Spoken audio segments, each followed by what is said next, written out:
Aforismos de Constantino Cavafis.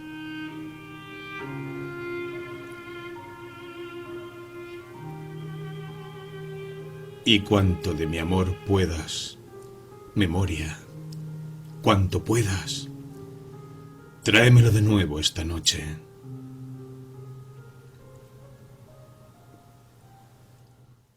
La risa es como un rayo de sol, todo de oro puro. No hay otro jardín como el del amor.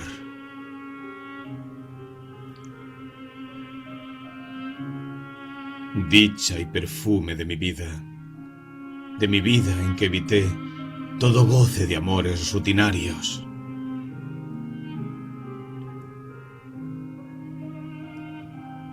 El arte sabe dar forma a la belleza, con toque imperceptible, completando la vida, combinando impresiones, combinando los días. Y he bebido un vino fuerte, como beben aquellos que se entregan valerosamente al placer.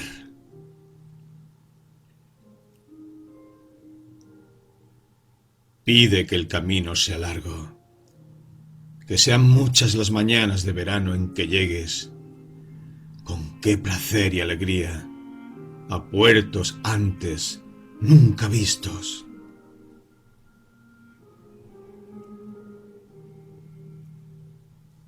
Tu llegada allí es tu destino, mas no apresures nunca el viaje.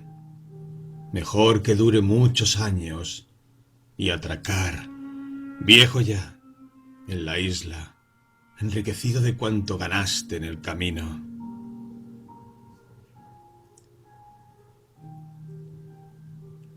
Recuerda, cuerpo, no solo cuánto se te amó, no solo los lechos donde estuviste echado, mas también aquellos deseos que, por ti, en miradas brillaron claramente y la voz se estremecieron.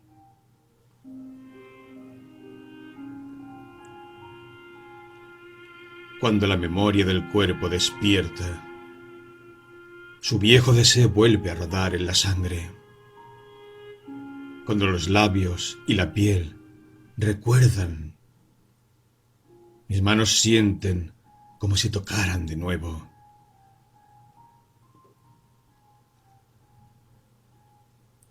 Si imposible es hacer tu vida como quieres, por lo menos esfuérzate cuanto puedas en esto. No la envilezcas nunca por contacto excesivo con el mundo que agita movedizas palabras.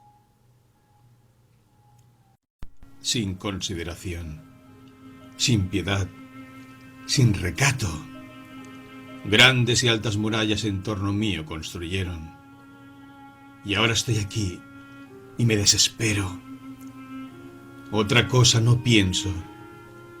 Mi espíritu devora este destino, porque afuera muchas cosas tenía yo que hacer.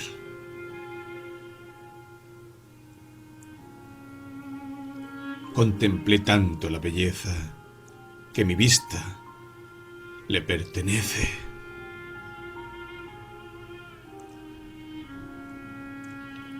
Sombra y noche es el silencio. Día de luz, la palabra.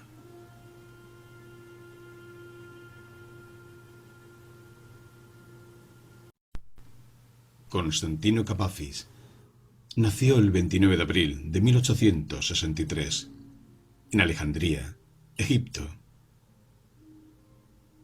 El poeta griego Constantino Petrou Cavafis, quien con el tiempo llegaría a convertirse no solo en uno de los exponentes literarios más importantes del siglo XX, sino también en uno de los representantes más destacados del Renacimiento de la lengua griega moderna.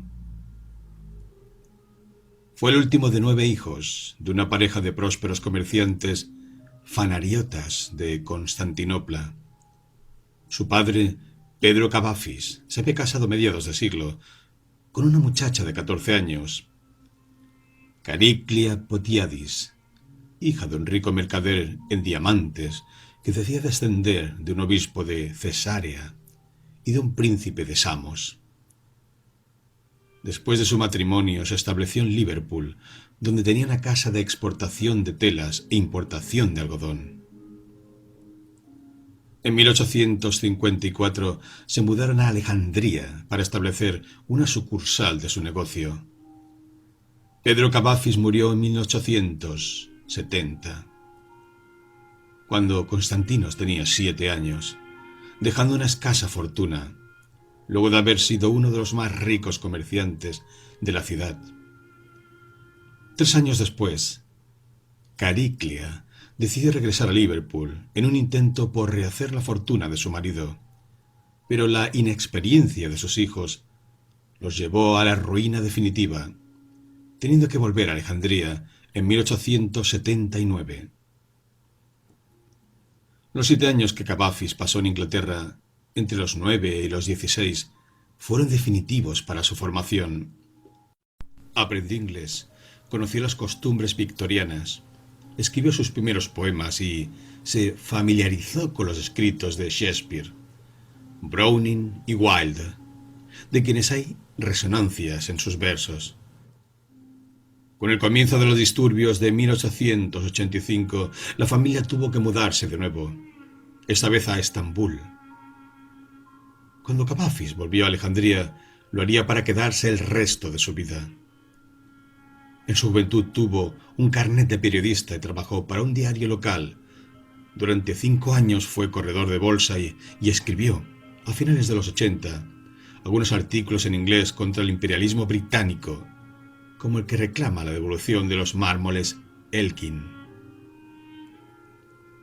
Según Timos Málanos, en esta época Cavafis vivió largos y angustiosos periodos de identidad sexual, que solo calmaba con alguna visita a los burdeles para bisexuales y sus escasos affaires d'amour en el barrio Atarin, donde iba con un sirviente que vigilaba las posibles apariciones de su madre, con quien vivió hasta 1899, año de su fallecimiento. Cavafis tuvo pocos amigos en su juventud. Aparte de su prolongada amistad con Pericles Anastasiades, solo cuando tuvo 38 años conoció, en un viaje a Atenas, a Gregory Xenopoulos. Y no fue hasta los años de la Primera Guerra cuando entró en comercio con hombres de su altura, como Robin Furness, John Forsdyke e E.M. Forster, que trabajaba para la Cruz Roja y quien hizo conocer su obra en el mundo inglés.